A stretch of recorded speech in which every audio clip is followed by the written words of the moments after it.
آپ کے ادارے کی جانب سے منفی درجہ بندی دیے جانے کے رد عمل میں ممالک عام طور پر امریکہ کو اس بارے میں حاصل اخلاقی جواز پر سوال اٹھاتے ہیں۔ یہی سوال میں آپ کے سامنے رکھتی ہوں کہ امریکہ کو کیا اختیار ہے کہ وہ دوسروں پر سوال اٹھائے؟ No country is perfect when it comes to religious. جب مذہبی آزادی کی بات ہو تو کوئی بھی ملک پرفیکٹ نہیں ہے۔ ہمیں یہ تسلیم کرنا ہوگا کہ خود ہمارے سمیت ہر ملک کے مسائل ہیں، لیکن مسئلہ یہ ہے کہ کچھ ممالک میں جنہیں خلاف ورزی پر نامزد کیا گیا ہے یا جن پر عوامی سطح پر تنقید کی گئی ہے، ان میں سے اس قسم کا طریقہ کار موجود نہیں ہے جو ہمارے ملک میں ہمارے شہریوں کو مہیا ہے۔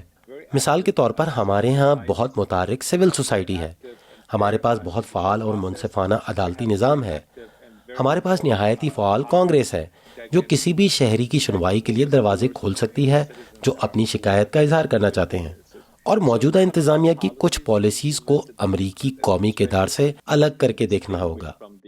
اقلیتوں کی مذہبی آزادی کے خلاف ورزی کے معاملے میں ہندوستان اور پاکستان دونوں یوسرف کی خاص تشویش والے ممالک کی فہرست میں ہیں، تو امریکہ کے پاس وہ کون سے طریقے ہیں کہ وہ ان ممالک کے طریقے درست کر سکے؟ ہم نہیں چاہتے کہ کوئی بھی ملک اس فہرست میں شامل ہو۔ ہم چاہتے ہیں کہ ہر ایک کو اپنے مذہب اور اس خدا کی پرستش کی آزادی ہو جسے وہ مانتے ہیں۔ کمیشن کا ایک اہم کام حکومتوں کی نشاندہی کرنا ہے۔ پاکستان کئی سالوں سے عوامی سطح پر زیر بحث رہا ہے۔ ہندوستان ایک علاقائی طاقت ہونے کے باعث اور اس لیے بھی کہ اس کے امریکہ سے قریبی تعلقات ہیں ہمارے لیے باعث تشویش ہے، اور اس کا یہ راستہ چننا بہت سارے امریکیوں کے لیے پریشان کن ہے۔ ہم چاہیں گے کہ صدر ٹرمپ اپنے دوست وزیر اعظم مودی کو قائل کریں کہ جو طریقہ کار انہوں نے اپنایا ہے اسے پلٹ دیں، اور خاص طور پر شہریت کے قانون کو، جس کے تحت مسلمانوں کے ساتھ ہندوؤں کی نسبت مختلف سلوک ہوتا ہے۔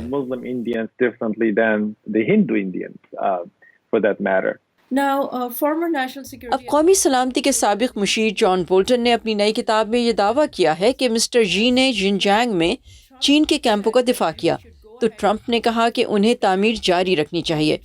صدر ٹرمپ بولٹن کی کتاب کو جھوٹ اور من گھڑت قرار دے چکے ہیں۔ اس تناظر میں یوسرف کی ایک اور کاز کے لیے کی جانے والی کوششوں کے پس منظر میں دنیا اور خاص طور پر چین کو کیا پیغام ملتا ہے؟ یہ ایک اسکینڈل ہے۔ تفصیلات میں جائے بغیر میں یہ کہوں گا کہ یہ ایک الزام ہے۔ ہم نے پہلے ہی پچھلے 2 سالوں میں امریکی حکومت کو کچھ اہم اقدامات کرتے ہوئے دیکھا ہے۔ میرے خیال میں صدر کے لیے یہ موقع ہے کہ وہ اس مسئلے پر آواز مزید بلند کریں۔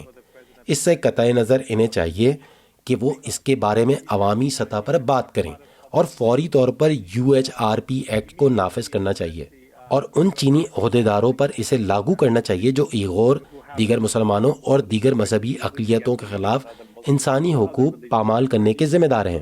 یہ قانون امریکی صدر کو ہدایت کرتا ہے کہ وہ عالمی میگنیٹس کی ایکٹ کے تحت پابندیاں لگائیں۔ یہ ایک طاقتور پیغام بھیجے گا، یہ کہانی کو ٹھیک کر دے گا۔ آپ مزید کچھ کہنا چاہیں گے؟ میں دنیا کو خبردار کرنا چاہوں گا کہ چین کی حکومت نہ صرف ایغور لوگوں پر غیر انسانی پالیسیاں نافذ کر رہی ہے، جیسے ٹیکنالوجی کے ذریعے نگرانی وغیرہ، بلکہ وہ اپنے روایتی حلیفوں میں بھی اس طریقہ کار کو پھیلا رہی ہے۔